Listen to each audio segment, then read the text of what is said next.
By his doctor's own admission, he's almost become a freak of nature. You know, where he's at today is a really surprise to most. So swimming's given him his life back. You don't see it on deck.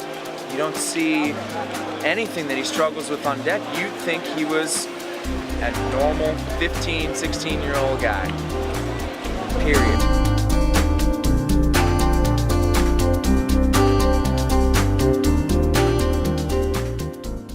My name is Joe Wise, and I was diagnosed with mitochondrial myopathy. Mitochondrial myopathy is a disease where it affects the mitochondria cells, and mitochondria cells are the things that produce energy in all the muscle cells. He started walking really awkward, he was having difficulty swallowing, he started losing the ability to write, so we saw him progressively get weaker. And so we went to a doctor, an orthopedic, and they thought that he had leg perthes and that there was something wrong with his hip. So he started out there, and from there we went to see a rheumatologist, thinking that maybe it was juvenile arthritis.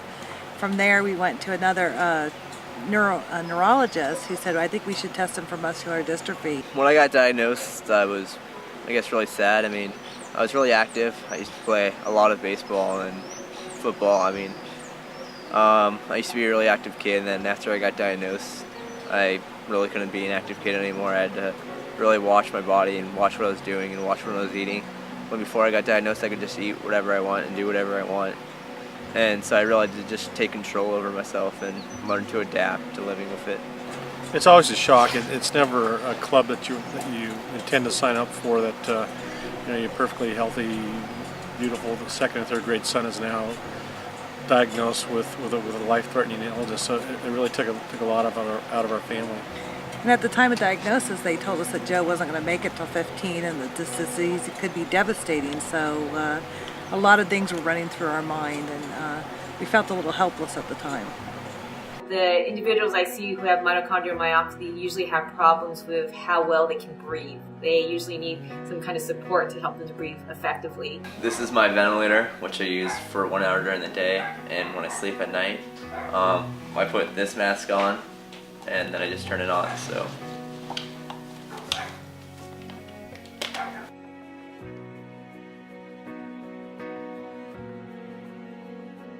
At an early age, my mom got me into the pool because I had really bad allergies and she thought it would help.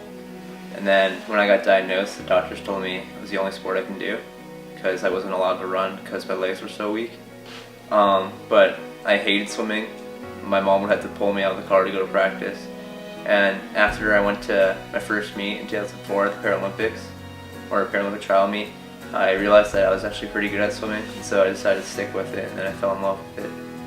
Had he not swam, he'd be probably in a wheelchair, hooked up to a ventilator all the time. Homeschooled, like a number of kids of similar age with similar afflictions are housebound. He's the antithesis. He's active in school. He's active on an able-bodied swim team. He's a Paralympian swimmer. He's just where he's gotten today. It's just been remarkable because of swimming.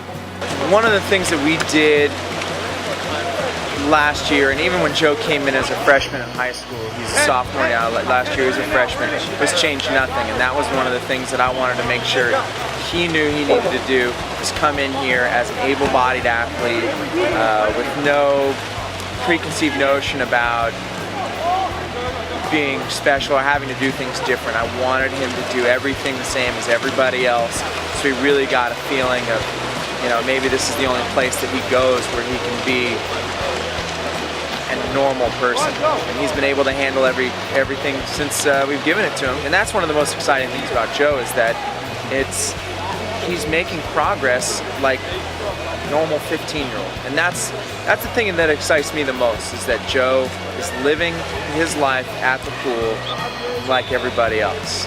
And I think that's pretty special. Swimming helped me out. Well, first off, with disease, making me a whole lot stronger, keeping me out of the wheelchair, keeping me out of life support ventilators. And then it also helped me a whole lot with social life. My teammates are some of my best friends. I'm spending 30+ hours with them a week. So I know we friends like the back of my hand, but swimming's just really probably saved my life. When I broke the American record, my first one at U.S. Paralympic trials, I really didn't know what came over me. I've been working 4 years for that goal, and right when I touched the wall and saw 4:24, I knew that I broke it. 4 years just crashed over me. and I also realized that I'm starting to beat the disease that was unbeatable. Really didn't want to cry. I kept trying to celebrate to hide back the tears. I mean, 4 years and then finally a dream come true. It's just amazing.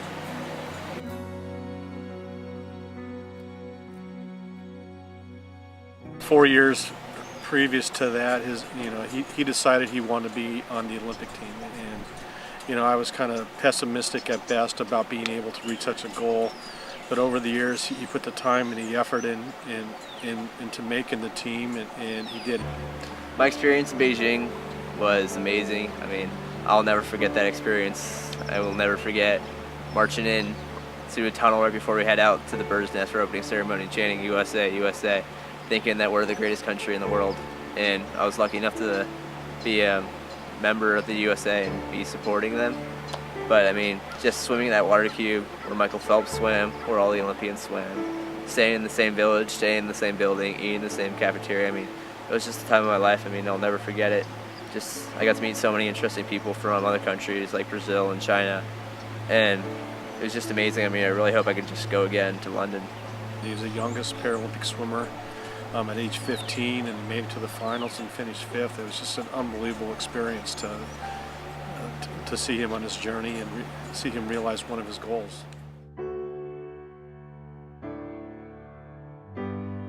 I really hope that I could stay as strong as I am or get stronger.